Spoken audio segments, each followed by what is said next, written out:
આ છે દેશી બાવળની શીંગો.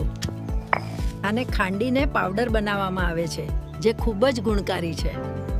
દેશી બાવળ બબૂલની શીંગનો પાવડર આયુર્વેદમાં હાડકાં અને સાંધાના દુખાવા માટે ખૂબ જ અસરકારક માનવામાં આવે છે. આ ઉપચાર અસ્થિસંધાનક, હાડકાં સાંધનાર તરીકે ઓળખાય છે. અહીં આ ઉપચાર વિશેની સચોટ માહિતી, ફાયદા અને સેવાની રીત ટૂંકમાં છે. 1. મુખ્ય ફાયદા બેનિફિટ્સ. હાડકાં મજબૂત કરે. બાવળની શીંગોમાં કેલ્શિયમ અને અન્ય ખનિજ તત્વો ભરપૂર માત્રામાં હોય છે, જે હાડકાંને પોલા થતા અટકાવે છે. ફ્રેક્ચર કે તિરાડ. તૂટેલા હાડકાં કે હેરલાઇન ફ્રેક્ચરમાં તે કુદરતી ગુંદરનું કામ કરે છે અને રૂજ જલ્દી લાવે છે. ઘૂંટણનો ઘસારો.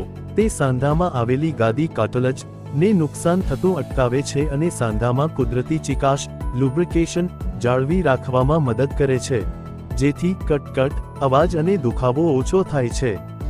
2. સેવન કરવાની રીત. How to use. તમે જે રીત જણાવી તે શ્રેષ્ઠ છે, પણ મહત્તમ ફાયદા માટે નીચે મુજબ ચોકસાઈ રાખો. સામગ્રી. દેશી બાવળની સૂકી શીંગનો બારીક પાવડર અને શુદ્ધ મધ.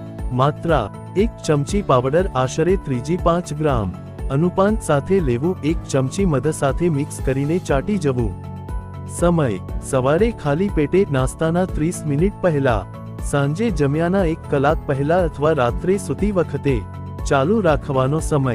સામાન્ય દુખાવા માટે 1 અઠવાડિયું, પરંતુ સારા પરિણામ માટે સતત 21થી 40 દિવસ સુધી લઈ શકાય છે. 3. ખાસ સાવચેતી અને નોંધ. પ્રિકોશન્સ. નોંધ. જો તમને ડાયાબિટીસ શુગર હોય, તો મધને બદલે હૂંફાળા પાણી અથવા દૂધ સાથે આ પાવડર લેવો જોઈએ. કબજિયાત. બાવળ સ્વભાવે ગ્રાહી અસ્ટ્રિંજન્ટ છે, એટલે જો વધુ પડતો લેવાય તો કબજિયાત થઈ શકે છે. તેથી પાણી વધારે પીવું. પરિણામ. ઘસાઈ ગયેલા ઘૂંટણ સંપૂર્ણપણે નવા જેવા તો ન થાય, પણ દુખાવામાં રાહત ચોક્કસ મળે છે અને વધુ ઘસારો અટકે છે.